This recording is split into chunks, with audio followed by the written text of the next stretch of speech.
sesuatu pasti terjadi. Doa kami, Tuhan bukan sekedar hadir kiranya, tapi Tuhan menyatakan kehadiran-Mu buat kami semua. Supaya semua orang yang ada di ruangan ini, kami mengalami Tuhan secara pribadi. Biar ini bukan sekedar sebuah kebaktian biasa, ini bukan sekedar sebuah pertemuan rutinitas yang kami kerjakan. Tapi biar sungguh-sungguh sore hari ini kami boleh mengalami Tuhan. Dan Tuhan melawat mengubahkan kami semua. Mari nyatakan isi hati-Mu, nyatakan firman-Mu buat kami semua Tuhan. Karena kami percaya firman-Mu itu hidup dan berkuasa. Firman-Mu sanggup mengerjakan rencana-Mu atas hidup kami. Bahkan Alkitab berkata firman-Mu lebih tajam daripada pedang bermata dua manapun. Yang sanggup menembus sampai roh kami. Bahkan firman-Mu akan tetap kekal untuk selama-lamanya. Langit dan bumi akan lenyap, tapi firman-Mu tetap kekal untuk selama-lamanya. Mari Tuhan, nyatakan firman-Mu buat kami. Merdekakan kami oleh firman-Mu. Itu sebabnya Roh Kudus kuasai kami, cengkram kami sore ini.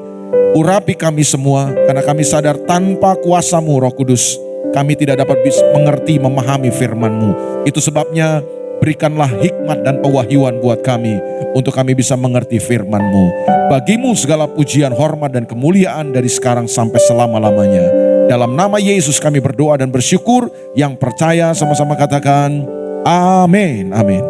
Silakan duduk Bapak Ibu Saudara. Selamat sore, shalom. Apa kabar Bapak Ibu? Apa kabar? Luar biasa. Terima kasih buat kehormatan yang diberikan untuk saya bisa hadir di tempat ini dan melayani Bapak Ibu Saudara dalam kesempatan kebaktian sore ini. Kita membahas minggu ini tema saudara tentunya membahas tentang mengucap syukur. Betul ya saudara ya? Bahwa minggu-minggu yang lalu saudara sudah membahas tentang pujian, praise and worship, penyembahan. Minggu ini saudara masuk dalam tema ini, mengucap syukur. Kenapa kita perlu mengucap syukur? Ada yang tahu Bapak Ibu? Kenapa kita perlu mengucap syukur? Kenapa kita perlu bersyukur? Karena bersyukur adalah kehendak Tuhan. Amin. 1 Tesalonika pasal 5 ayat 18 berkata itulah kehendak Tuhan buat kita. Kita mengucap syukur dalam segala hal. Amin. Dan pengucapan syukur ini ternyata punya kekuatan yang sangat dahsyat dalam kehidupan kita. Jadi kalau Tuhan itu memang memberi perintah, Tuhan itu menyatakan kehendaknya untuk kita kerjakan, itu pasti bukan untuk Tuhan sebenarnya, juga untuk kita juga. Amin, saudara. Ya kalau dia meminta kita untuk terus bersyukur dalam kehidupan, tentu karena Tuhan tahu bersyukur ini punya kekuatan yang sangat dahsyat. Bahkan bersyukur ini bukan hanya menjadi gerbang, saya pikir ya. Bukan hanya menjadi gerbang, bukan hanya menjadi pintu gerbang buat kita masuk di dalam umat-umat yang memuji dan menyembah Dia. Ucapan syukur merupakan dasar, saya pikir merupakan basic sekali ya. Jadi kalau saudara biasanya sudah mahir mengucap syukur, itu saudara mahir memuji dan menyembah Tuhan. Bagaimana caranya saudara mau jadi pemuji dan penyembah Tuhan, kalau saudara tidak pernah belajar mengucap syukur. Karena buat saya mengucap syukur itu adalah pintu gerbang untuk saudara masuk dalam pujian dan penyembahan. Percayalah, saudara dan saya tidak pernah bisa menghidupi kehidupan yang praise and worship kepada Tuhan tanpa kita menghidupi ucapan syukur dulu. Jadi latihlah dirimu untuk mengucap syukur, jadilah orang-orang yang terlatih dan mahir mengucap syukur. Niscaya saudara akan menjadi orang-orang yang mahir juga memuji dan menyembah Tuhan. Sebutkan kepada saya bagaimana caranya saudara bisa memuji menyembah Tuhan tanpa mengucap syukur.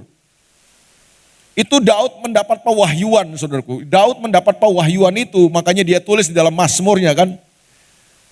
Ku masuki gerbangnya dengan apa? Hati bersyukur. Masuk gerbangnya dengan hati bersyukur. Halamannya dengan iya. Jadi jangan terbalik. Jadi kalau masuk pintu gerbang, jadi zaman itu kan saudara kita sama-sama tahu bahwa orang kalau mau datang ke Bait Allah itu harus melewati pintu gerbang. Lalu habis pintu gerbang ada halaman, baru di situ ada ruang suci dan ruang maha suci, kan begitu kan. Bahkan kalau sudah pelajari tabernakel Daud itu sangat berbeda ya. Komposisinya sangat berbeda. Tabernakel Musa yang terus berkembang menjadi bait Allah itu kan berbeda dengan tabernakel Daud ya. Tabernakel Daud itu beda sama tabernakel Musa gitu maksudnya. Kalau tabernakel Musa kan ruangannya itu ada 3, ada pelataran, ada halaman, ada ruang suci, ada ruang maha suci kan. Tapi kalau kemah Daud atau tabernakel Daud itu hanya halaman, pintu gerbang, halaman dan ruang maha kudus langsung. Itu yang membedakan tabernakel Daud sama tabernakel Musa. Nah Daud dalam pewahyuannya, sebenarnya Daud ini kan terkenal sebagai seorang worshiper, ya kan? Seorang yang man of worship, seorang yang punya hati yang sama Tuhan itu luar biasa, seorang penyembah sejati. Tapi dia mendapat pewahyuan itu kan, bahwa ku masuki gerbangnya dengan hati bersyukur, halamannya dengan pujian. Baru dia masuk ke ruang maha kudus menyembah Tuhan. Jadi sebenarnya mengucap syukur itu adalah pintu gerbangnya. Jadi awalnya, kalau saudara mau jadi umat yang pemuji, umat yang memuji dan menyembah Tuhan, saudara harus belajar untuk mengucap syukur. Karena pengucapan syukur itu adalah pintu gerbang untuk saudara masuk dalam praise and worship. Saya tidak akan mengulangi pelajaran praise and worship karena sudah tentu ada hamba-hamba Tuhan yang mengajarkan kepada saudara beberapa minggu ini tentang praise and worship. Tapi yang saya mau tekankan kepada saudara adalah bahwa bagaimana saudara bisa menjadi umat yang memuji dan menyembah Tuhan tanpa saudara memulai dengan kebiasaan untuk mengucap syukur dalam kehidupan saudara. Karena ku masuki gerbangnya dengan hati bersyukur. Hati bersyukur dulu. Makanya latih dirimu untuk bersyukur. Niscaya engkau bisa jadi umat-umat yang memuji dan menyembah Tuhan. Amin. Dan ternyata pengucapan syukur itu bukan hanya pintu gerbang untuk kita menjadi umat yang memuji dan menyembah Tuhan. Ternyata ucapan syukur itu bukan hanya sekedar menjadi awal, menjadi gerbang, pintu masuk untuk kita memuji dan menyembah Tuhan. Ternyata Alkitab menyatakan kepada kita atau menjelaskan kepada kita bahwa ucapan syukur ini juga merupakan pintu gerbang untuk saudara dan saya bisa masuk dan mengalami terobosan-terobosan yang hebat dalam kehidupan. Oh ternyata Alkitab memberitahu kepada kita bahwa mengucap syukur bukan hanya pintu gerbang untuk kita masuk dalam hadirat Tuhan. Mengucap syukur bukan hanya menjadikan sebagai awalan atau pintu gerbang untuk kita menjadi umat-umat yang memuji dan menyembah Tuhan. Tetapi Alkitab menjelaskan kepada kita dengan tegas bahwa mengucap syukur juga merupakan pintu gerbang untuk saudara dan saya ada di titik-titik atau di area-area mujizat-mujizat yang hebat. Mengucap syukur adalah pintu gerbang untuk saudara dan saya bisa berada di area-area di mana kita bisa mengalami terobosan dalam kehidupan. Mengalami mujizat-mujizat yang dahsyat dari Tuhan. Sayangnya banyak orang hari ini ingin melihat mujizat-mujizat yang dahsyat terjadi dalam kehidupannya. Tapi dia tidak pernah belajar untuk memulai dengan hati yang bersyukur. Padahal Alkitab mengajarkan kepada kita hati yang bersyukur, ucapan syukur, pengucapan syukur yang terus engkau naikkan dalam kehidupan. Itu merupakan gerbang untuk engkau mengalami hal-hal yang dahsyat dari Tuhan dalam kehidupan saudara.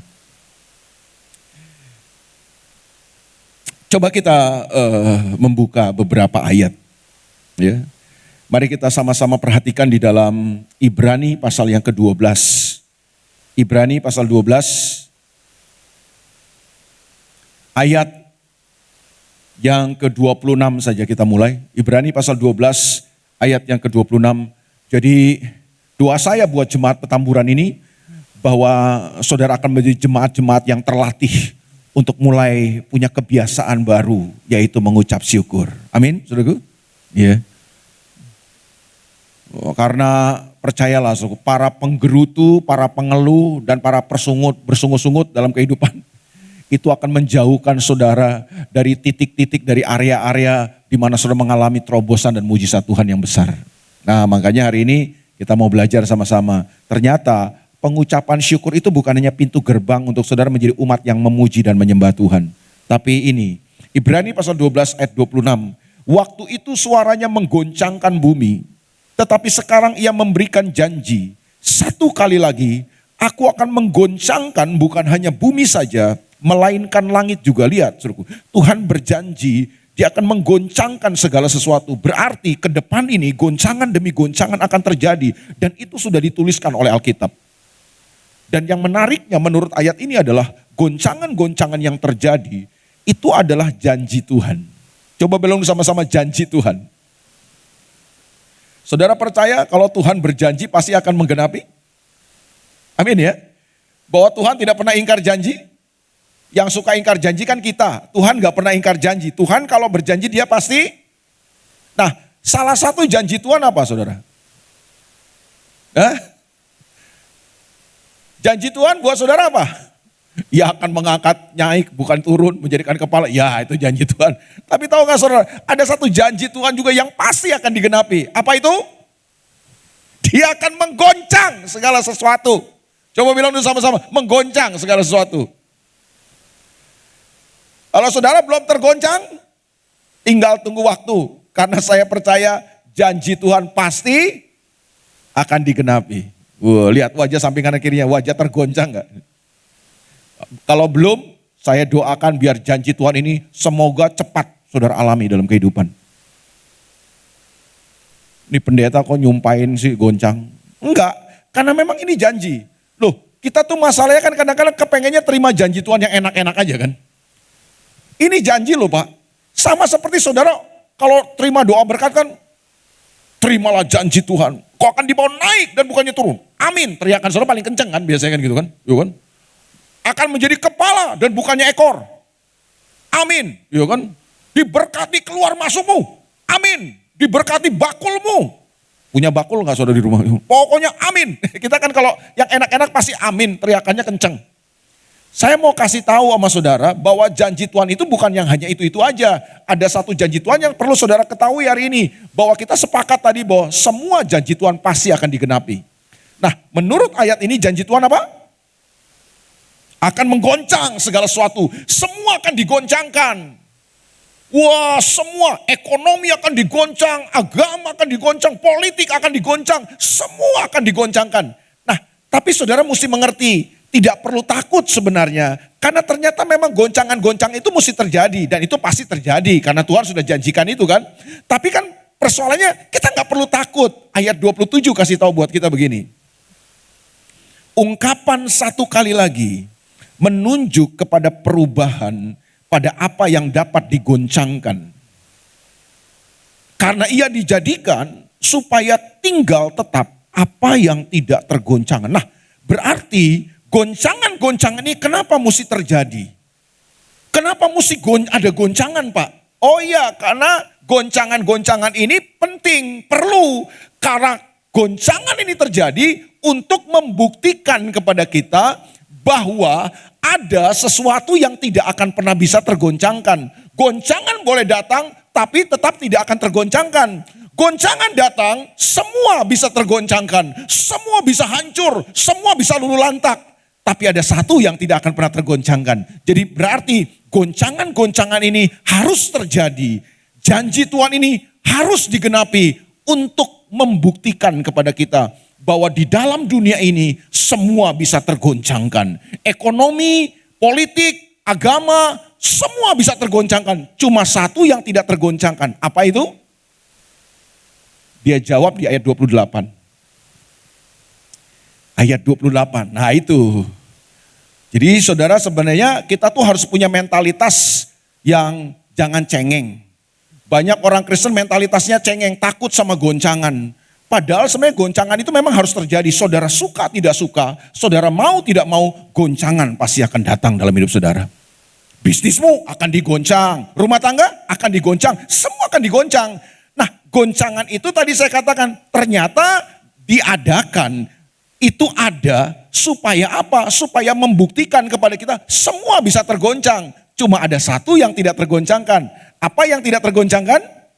Ayat 28 bilang gini, jadi karena kita menerima kerajaan yang tak tergoncangkan. Oh berarti yang tak tergoncangkan itu apa Pak? Kerajaan Allah, the kingdom of God. Itu yang gak tergoncangkan. Semua akan tergoncangkan. Cuma ada satu yang tidak tergoncangkan. Apa itu? The kingdom of God. Kerajaan Allah. Berarti orang-orang yang hidup di dalam kerajaan Allah adalah orang-orang yang hidup dalam sebuah kualitas yang tak terkalahkan, tak tergoncangkan. Itu sebabnya saran saya buat saudara. Jangan cuma memeluk agama. Hiduplah di dalam kerajaan Allah. Hidup dalam kerajaan Allah itu apa? Hidup di dalam pemerintahan Tuhan, sistem Tuhan. Kalau saudara hidup di dalam sistem Tuhan, sistem pemerintahan Tuhan, dahsyat. Masalahnya banyak orang percaya Yesus tetapi tidak pernah hidup di dalam sistemnya Yesus. Saya rasa jemaat ini pasti sudah mengerti apa bedanya sorga dan kerajaan sorga. Pasti sudah bisa bedakan ya. Bisa bedakan ya. Sorga itu tempat, kerajaan sorga itu sistem pemerintahan. Nah, Yesus tidak hanya menjanjikan sorga. Yang Yesus janjikan adalah hidup di dalam kerajaan Allah kan. Betul ya saudara? Khotbah Yesus, masih ingat khotbah Yesus? Bertobatlah sebab kerajaan sorga sudah dekat. Dia tidak menawarkan sorga sesungguhnya. Yang dia tawarkan adalah the kingdom of God, kerajaan sorga. Jadi Tuhan itu ingin supaya kita masuk di dalam sistem pemerintahannya. Nah, persoalan terbanyak dari kisah masa kini, kita jadi orang Kristen, kita percaya Yesus tapi tidak pernah hidup di bawah sistem pemerintahan Yesus. Itu persoalannya. Saya kayaknya pernah jelaskan ya, ini kalau saya udah keluar dari mimbar ini serius nih. Saya pernah jelaskan kepada saudara ya, di dalam dunia ini atau di dalam alam semesta ini ada tiga kerajaan yang menguasai, ada tiga sistem pemerintahan. Yang pertama adalah sistem kerajaan kegelapan, itu penguasanya iblis. Kerajaan kegelapan ini penguasanya iblis, setan. Dan kita sudah tahulah nasib dan masa depan daripada kerajaan kegelapan ini, kita tidak perlu bahas banyak bahwa kerajaan kegelapan ini akan menuju kepada kekalahan. Dia bekerja dengan tiga prinsip ya, sistem kerajaan ini bekerja dengan tiga prinsip ini, yaitu mencuri, membunuh, dan membinasakan. Itu dalam Yohanes 10:10, mencuri, membunuh, dan membinasakan. Jadi saya pikir saudara dan saya sudah tidak ada lah di dalam sistem itu. Dan dulu kita ada di dalam sistem itu, tapi kita sudah percaya Yesus, dalam Yesus kita tidak ada di dalam sistem itu lagi lah. Nah, sistem yang kedua atau kerajaan yang kedua adalah kerajaan dunia atau sistem pemerintahan dunia. Nah, siapa penguasanya? Penguasanya tadinya adalah manusia. Sistem pemerintahan dunia ini diberikan Tuhan kepada manusia. Tetapi sayang, manusia jatuh dalam dosa, dan waktu manusia jatuh dalam dosa, manusia menyerahkan kekuasaan itu kepada iblis. Dan akhirnya 1 Yohanes pasal 5 ayat 19 bilang kepada kita bahwa seluruh dunia ini sudah ada di bawah kuasa si jahat. Kenapa di bawah kuasa si iblis? Padahal Tuhan tidak pernah mempercayakan dunia ini kepada iblis tadinya. Ya karena manusia menyerahkannya kepada iblis, singkat cerita begitu. Kita nggak punya waktu untuk membahasnya karena saya nggak akan bahas ini sebenarnya. Tapi cuma ingin sekedar memberi penjelasan aja kepada saudara. Bahwa akhirnya dunia ini dikuasai oleh iblis. Nah, iblis menguasai karena dia yang menguasai sistem dunia ini, sistem pemerintahan dunia ini. Nah, sistem dunia ini makanya bergerak ya beda-beda tipis dengan kerajaan kegelapan. Tapi dia pintar, dia menggunakannya apa? Keinginan daging, keinginan mata, dan keangkuhan hidup. Itu tiga prinsip yang ada di dalam sistem dunia. Keinginan daging, keinginan mata, dan keangkuhan hidup. Apapun, coba saudara sebutkan semua dosa, semua hal yang terjadi dalam dunia ini selalu mengacu kepada tiga hal ini. Keinginan daging, keinginan mata, dan keangkuhan hidup. Itu ada di dalam 1 Yohanes pasal yang kedua, ayat yang ke-15 ya. Coba kita menyimpang sedikit, 1 Yohanes pasal 2 ayat 15, ini ayat penting kayaknya ya. Sebelum kita selesaikan Ibrani 12, kan kita belum selesai ya tadi ya. Oke, 1 Yohanes pasal 2 ayat 15, saya cuma mau jelaskan kepada saudara tentang sistem dunia ini. Jadi pertempuran kita itu ada di sini Pak. Kita ini Kristen, percaya Yesus, tapi hidup kita itu di bawah sistem mana? Kerajaan Allah atau sistem dunia, kerajaan dunia? Sekali lagi, kerajaan itu bicara tentang sistem Pak. Kerajaan sorga atau kerajaan Allah, itu bicara sistem, bukan bicara tempat. Sorga itu bicara tempat, kerajaan sorga bukan tempat. Itu bicara tentang sistem pemerintahan. 1 Yohanes pasal 2 ayat yang ke-15. Janganlah kamu mengasihi dunia dan apa yang ada di dalamnya. Perhatikan kata dunia itu tidak dipakai kata kata ek. Ek itu bahasa aslinya kan bumi, tempat. Tapi yang digunakan di situ adalah kata kosmos. Coba bilang sama-sama kosmos. Ini ibu-ibu pasti tahu nih kosmos nih. Nah, ini tidak ada hubungannya Bu sama beras Bu.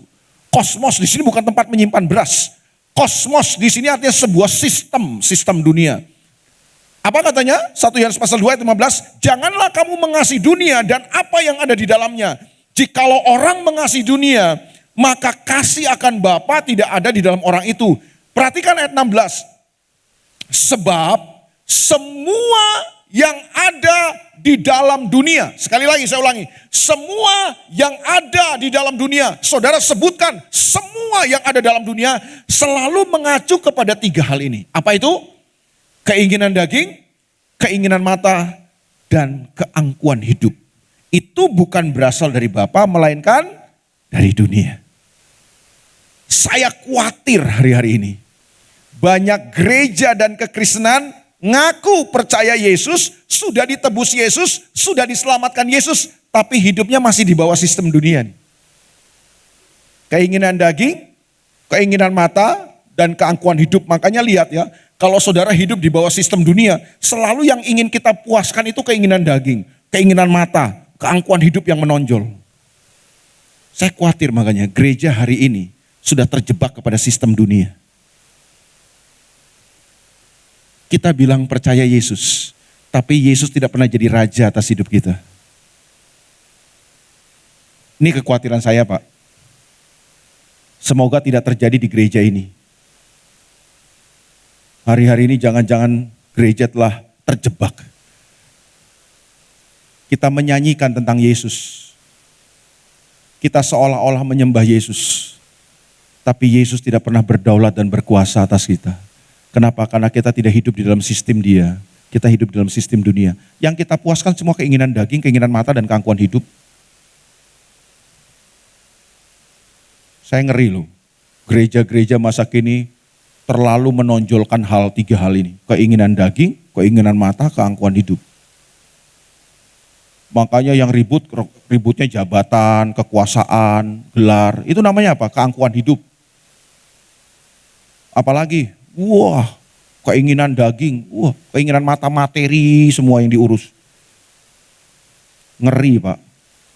Kita cuma nyanyikan Yesus Raja, tapi dia nggak pernah jadi Raja sebenarnya buat kita. Kita cuma sekedar nyanyi. Hati-hati, kita jangan sampai terjebak. Iblis itu pintar, dia nggak akan seret lagi saudara untuk hidup di dalam sistem kerajaan kegelapan. Dia tahu saudara bisa, tapi seringkali gini dia datang menjebak kita untuk hidup dalam sistem dunia. Makanya akhirnya dunia yang masuk dan menguasai gereja dan kekristenan kita akhirnya. Apa aja yang ada di dalam dunia? Disimpulkan 3, keinginan daging, keinginan mata, keangkuhan. Makanya lihat semua gereja dan pelayanan yang cuma ujung-ujungnya ributin soal keinginan daging, keinginan mata, dan keangkuhan hidup. Sebenarnya kita sedang terjebak dalam sistem dunia. Sorry itu saya mesti ngomong kayak gini. Terlepas Anda suka atau tidak suka, bukan urusan saya. Saya cuma ingin menyampaikan ini. Saya mengasihi gereja Tuhan sama seperti Tuhan mengasihi gerejanya. Ini pesan buat gereja supaya gini, kita hati-hati. Karena kalau kita nggak waspada, kita terjebak. Akhirnya yang kita kejar cuma keinginan daging, keinginan mata, dan keangkuhan hidup. Itu bukan berasal dari Bapa, dari dunia. Hati-hati. Jangan sampai cengkraman dunia terlalu kuat mengikat kita. Sehingga akhirnya gini, kita di-drive, kita dikendalikan. Bukan lagi dengan sistem kerajaan Tuhan, kerajaan Allah, kerajaan sorga. Tapi kita di-drive oleh kerajaan dunia, sistem dunia. Ayat 17, 1 Yohanes 2 ayat 17. Dan dunia ini sedang lenyap dengan keinginannya. Tetapi orang yang melakukan kehendak Allah, tetap hidup untuk selama-lamanya. Memang pertempuran kita terbesar hari ini adalah kita mau melakukan yang mana? Kehendak dunia, kehendak diri sendiri, atau kehendak Tuhan. Itu pertempuran kita. Dan Alkitab bilang, orang yang melakukan kehendak Tuhan akan tetap hidup untuk selama-lamanya. Dunia ini lenyap dengan semua keinginannya. Tapi orang yang melakukan kehendak Tuhan akan tetap hidup untuk selama-lamanya. Nah, saya mau kembali kepada Ibrani itu. Apa hubungannya? Kaitannya ini.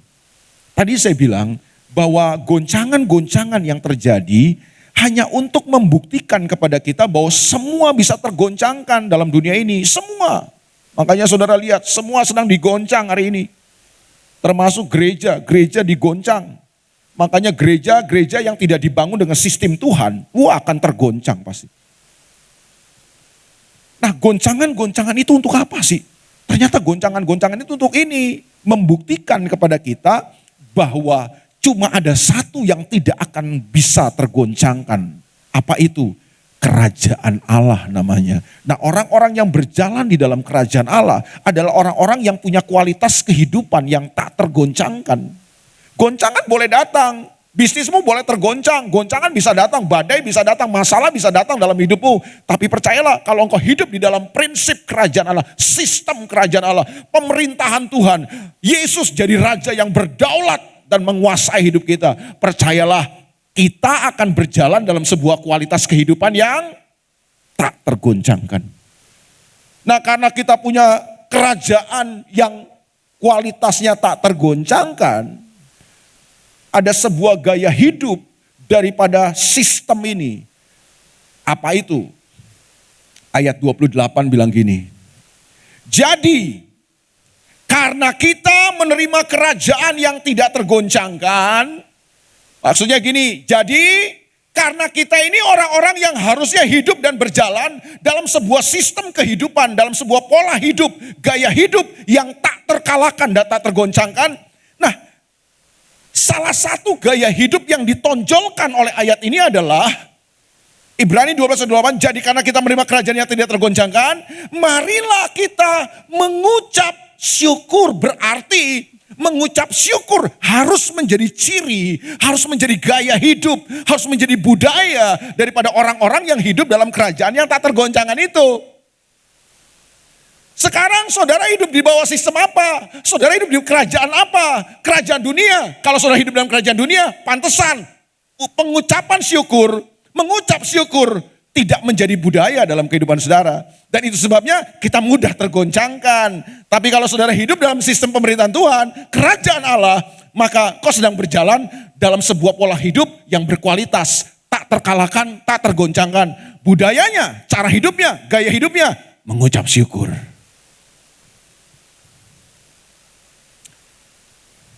Kalau engkau berkata bahwa saya warga kerajaan Allah, tapi cara hidupmu penggerutu, pengeluh, suka bersungut-sungut.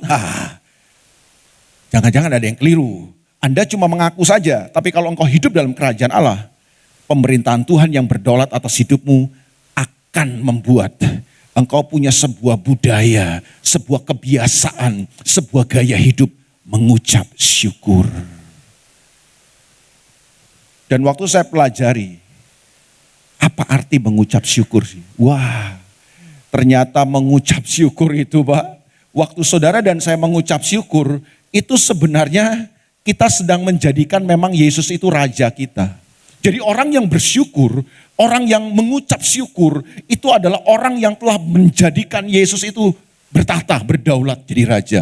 Jadi orang yang bersyukur sedang berkata gini, Tuhan, apapun yang terjadi dalam hidupku, engkau tetap raja yang memerintah dan berdaulat atas hidupku. Itu orang yang bersyukur. Makanya Alkitab berkatakan begini, Tuhan itu Allah yang kudus, bertahta di atas pujian dan ucapan syukur umatnya. Pernah baca ayatnya? Dalam kitab Mazmur ada kan? Tuhan itu Allah yang kudus, dia bertahta, dia bersemayam, dia bertahta di atas pujian dan ucapan syukur umatnya. Berarti waktu saudara dan saya mengucap syukur, kita sedang membangun tahta Tuhan. Kita sedang membuat tahta buat Tuhan. Kata tahta itu selalu dikaitkan dengan raja. Presiden bukan tahta. Presiden itu apa? Kursi. Ya kan? Perebutan kursi presiden. Kursi kalau presiden. Tahta itu cuma untuk raja Pak. Makanya kalau Alkitab bilang gini, Allah itu kudus. Dia bertahta di atas pujian dan ucapan syukur umatnya. Oh berarti kalau Alkitab menggunakan kata tahta, berarti memang waktu saudara mengucap syukur, engkau sedang membuat tahta bagi Tuhan. Dan kalau engkau membuat tahta, sebenarnya yang terjadi adalah engkau sedang berkata, Tuhan, engkaulah raja, engkau yang berdaulat. Makanya persungutan, menggerutu, mengeluh dalam kehidupan, itu kebalikan dari ucapan syukur kan. Itu berarti saudara sedang menurunkan Tuhan dari tahtanya. Saudara sedang mendongkel Tuhan, tahta Tuhan. Saudara sedang hancurkan tahta Tuhan. Kalau pujian dan ucapan syukur saudara membuat tahta, Saudara sedang menjadikan Tuhan itu raja yang berdaulat dan memerintah atas hidup saudara. Orang yang bersungut-sungut, orang yang menggerutu, orang yang mengeluh dalam kehidupan suka mengeluh, itu sedang merobohkan tahta Tuhan. Dengan kata lain, para penggerutu, para pengeluh adalah orang-orang yang sedang kudeta terhadap Tuhan. Makanya ini dosa serius. Anda periksa Alkitab, baca Alkitab, di mana ada persungutan, di situ dosa serius. Salah satu dosa serius dari bangsa Israel yang mengganjal mereka untuk mereka masuk dan menikmati tanah perjanjian itu adalah persungutan, Pak. Betul nggak, saudara? Salah satu dosa besarnya orang Israel adalah mereka bersungut-sungut. Nah, waktu mereka bersungut-sungut, mereka sedang berontak sama Tuhan, mereka sedang kudeta. Mereka sedang berkata, Tuhan, kok nggak becus jadi Tuhan? Tuhan, kok nggak becus jadi raja? Kok nggak becus atur hidup kami? Kok nggak becus memerintah? Buktinya kami ngalami kayak begini nih. Ya kan? Mereka kan begitu kan? Mereka nggak ada air, mereka bersungut-sungut, mereka ngeluh. Itu sedang berarti begini, mereka sedang berkata kepada Tuhan, Tuhan kamu tuh nggak becus, engkau nggak becus jadi Tuhan. Turun, berhenti jadi Tuhan. Sama seperti saudara kalau lihat orang demo di depan istana, turun.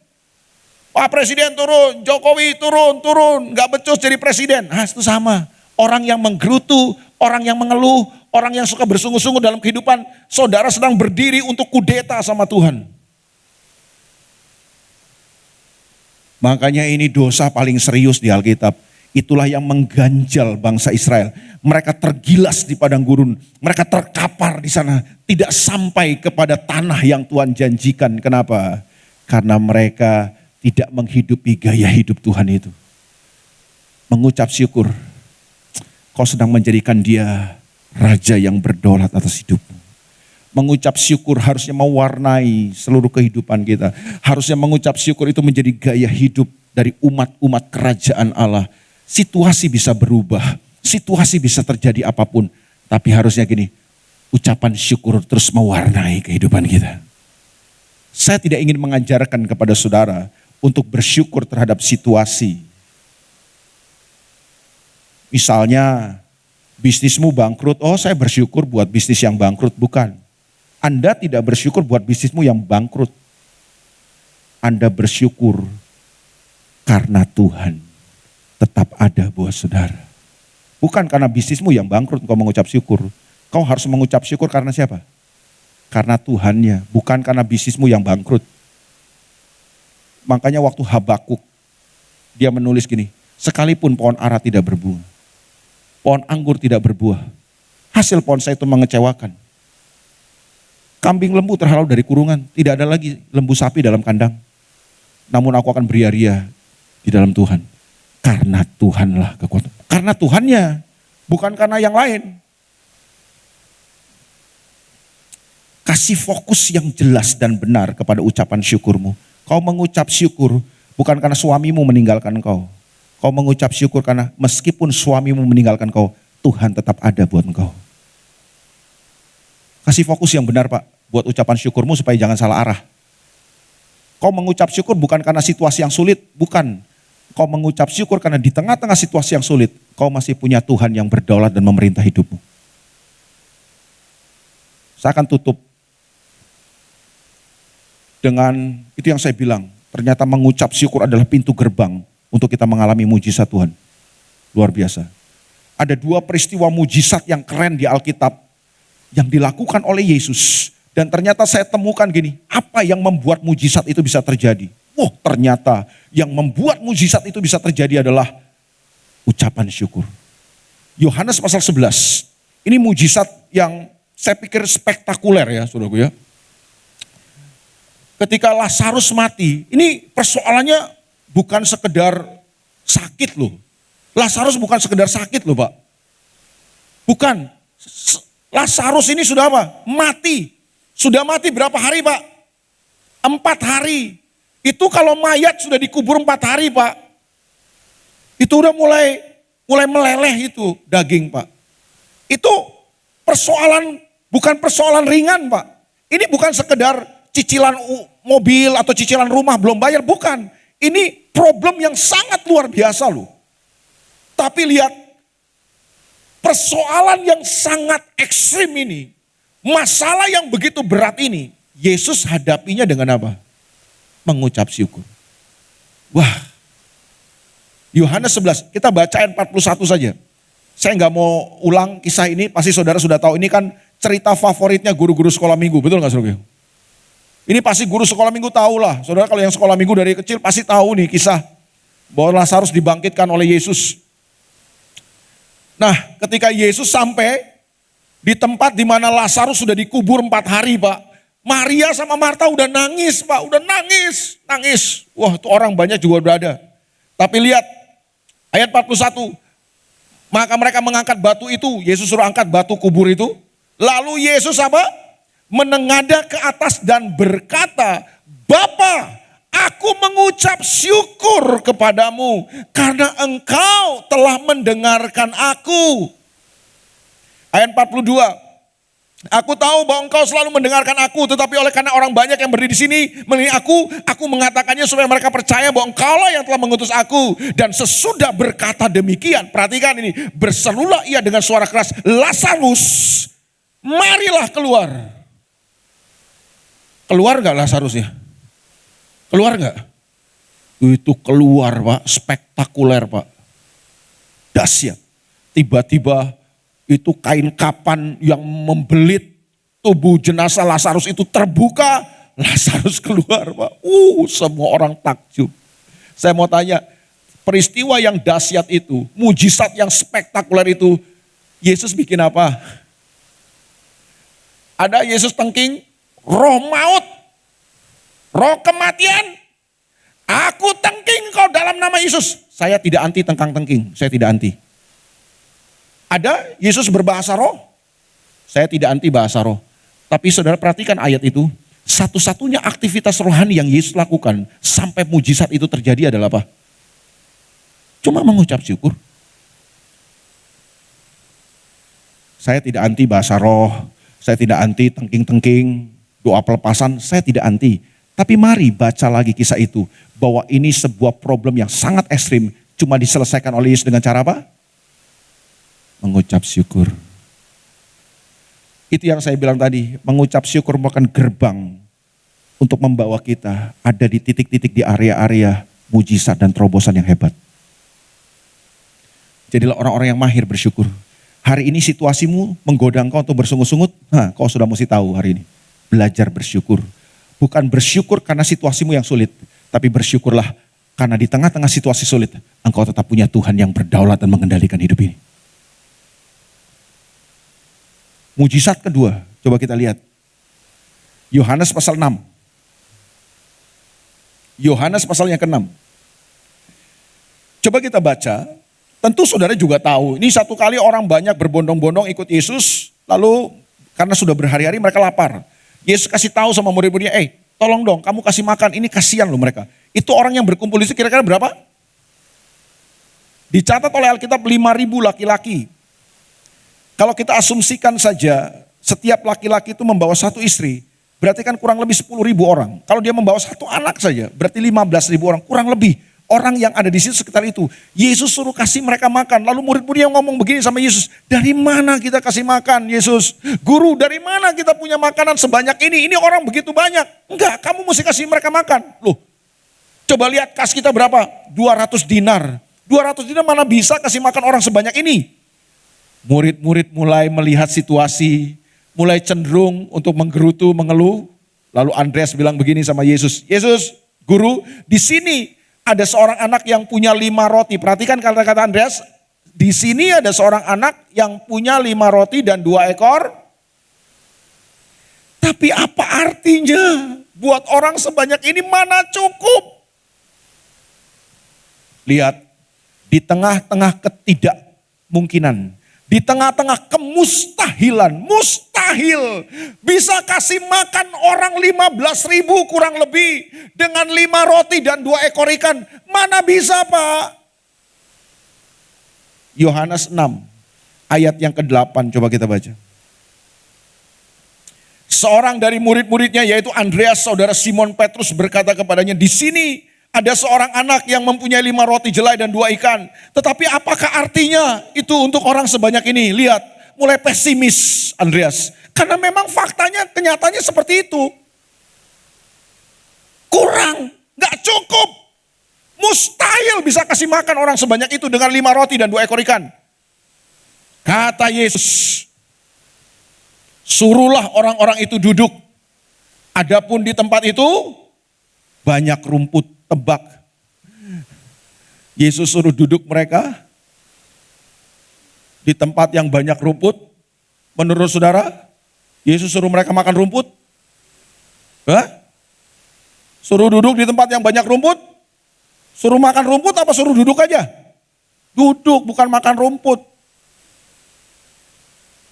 Adapun di tempat itu banyak rumput, maka duduklah orang itu kira-kira 5.000 laki-laki banyaknya. Yang dicatat cuma laki-laki, kebiasaan orang Yahudi. Laki-laki mewakili keluarganya kan.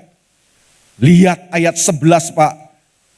Lihat ayat 11. Di tengah-tengah kemustahilan, di tengah-tengah situasi yang gak mungkin bisa. Di tengah-tengah kekurangan dan ketidakcukupan Pak. Ayat 11. Lalu Yesus mengambil roti itu, mengucap syukur dan membagi-bagikannya kepada mereka yang duduk situ.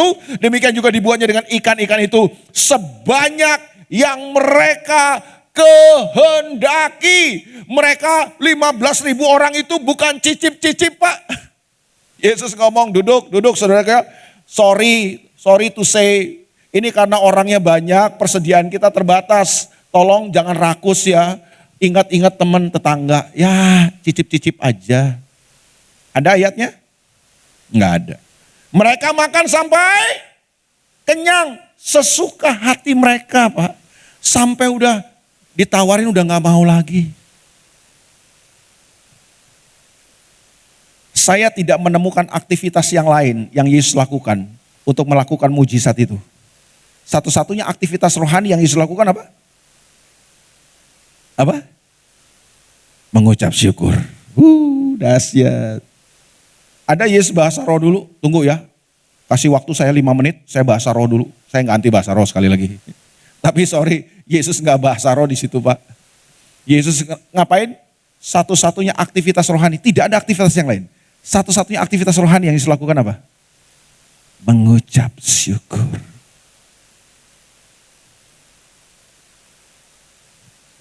Makanya buat saya begini, itu yang saya bilang dari awal. Pengucapan syukur itu adalah gerbang untuk engkau berada di area-area mujizat dan terobosan-terobosan yang hebat dalam kehidupan saudara. Saya pernah mendengar kesaksian seorang pendeta hamba Tuhan. Hamba Tuhannya masih hidup sampai sekarang. Saya pernah mendengar kesaksiannya beliau. Dia bersaksi tentang suatu hari dia melayani seorang ibu. Ibu ini bukan di Jakarta, ibu ini ada di luar kota. Ibu ini kepingin punya anak.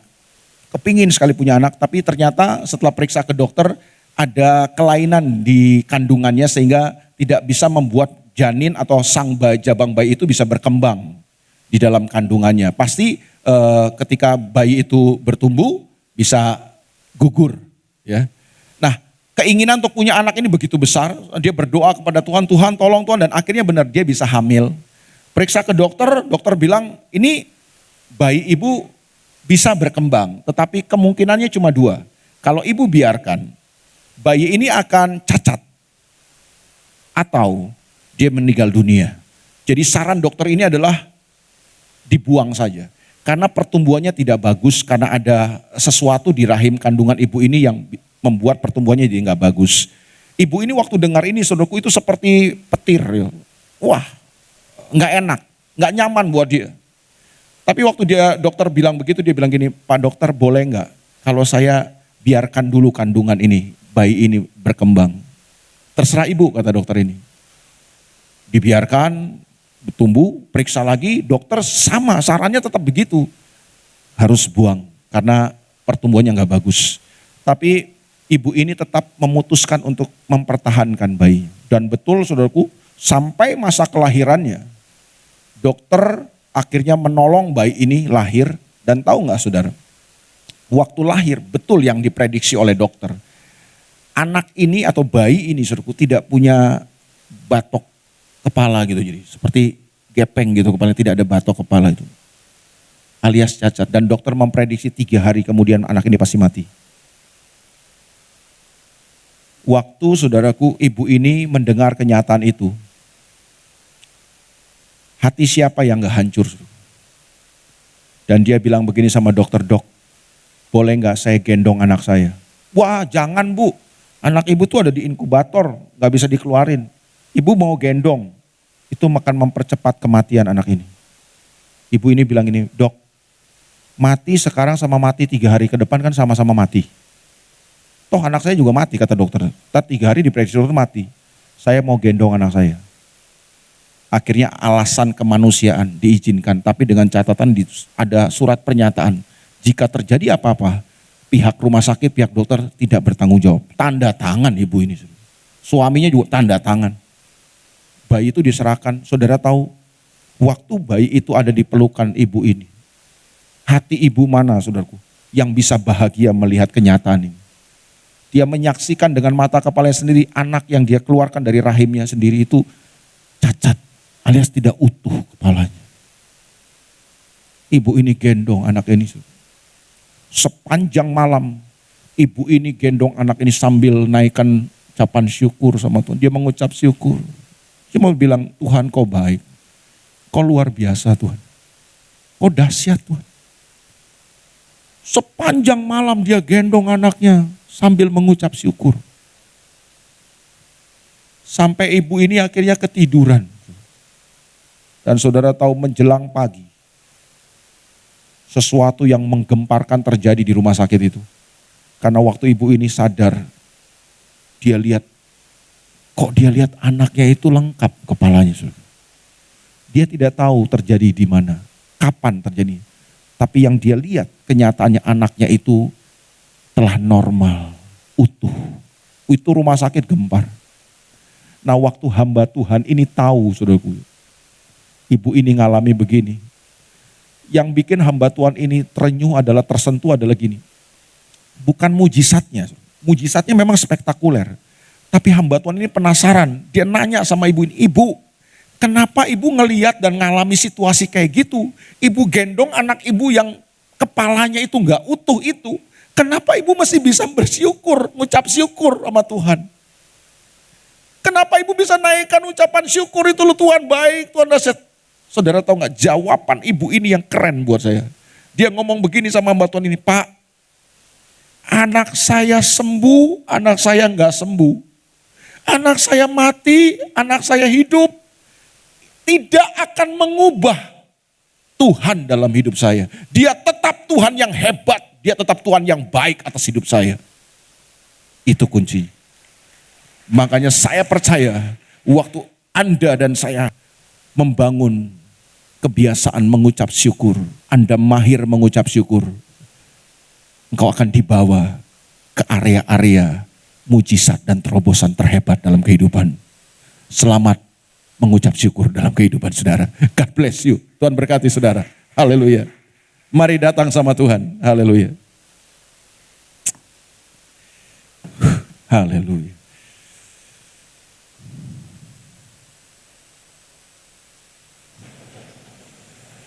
Bukan mujizatnya yang hebat. Tapi di tengah-tengah situasi itu, ibu ini bisa tetap bersyukur, itu dahsyat. Mari kita bangkit berdiri. Saya nggak tahu situasi saudara hari ini. Tapi percayalah, sesulit apapun situasimu, bahkan mungkin kau merasa gini, gak mungkin ini. Kau sedang berada di situasi di mana kau merasa mustahil ini. Percayalah, Tuhan tidak pernah berubah. Dia tetap Tuhan yang hebat dan dahsyat. Satu-satunya yang kau bisa lakukan harusnya hari ini adalah bersyukur. Bukan bersyukur karena situasimu, tapi bersyukur karena kau punya Tuhan yang dahsyat, yang hebat, yang tetap mengendalikan apapun dalam situasi hidup. Amin. Tanyakan pujian ini. Give thanks with a grateful heart.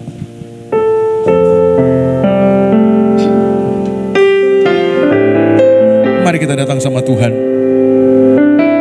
Makasih Tuhan. Saya mau mengajak saudara hari ini, apapun situasimu, syukur itu bukan meniadakan fakta, Pak. Bukan. Tapi kau tetap berkata, aku tetap punya Tuhan yang hebat dan dahsyat. Give thanks with a grateful heart. Give thanks to the Holy One. Give thanks because He's given us Jesus Christ, His Son. Give thanks with a grateful heart. Give thanks to the Holy One. Give thanks Thank you, Jesus. because He's given Given Jesus Christ, His Son. and now let the weak say, I am strong, and let the poor say, I am rich, because of what the Lord has done for us. Give thanks.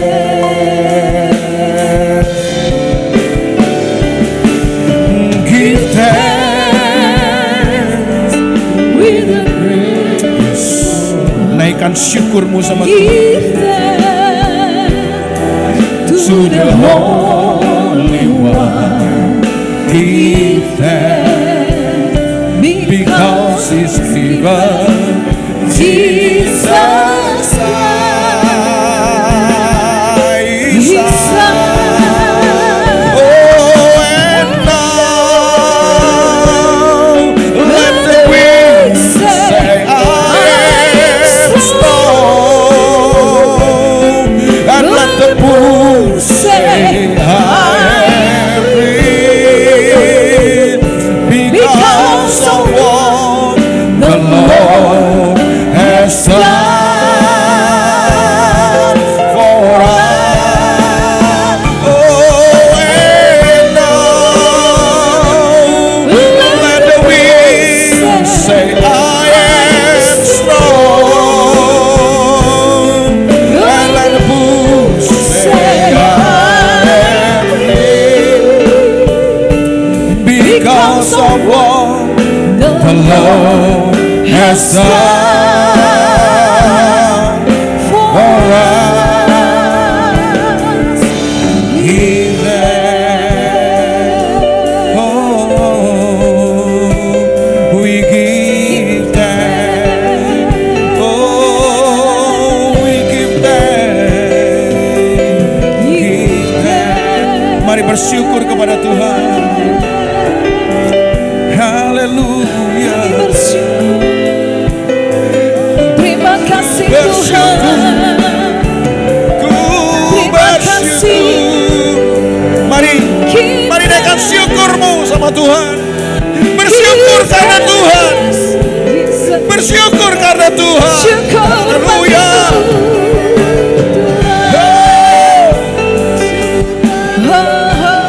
Ucapan syukurmu akan membawa engkau ke area-area mujizat dan terobosan terhebat. Orang masih nakar alamaya sedang masuk. Haleluya.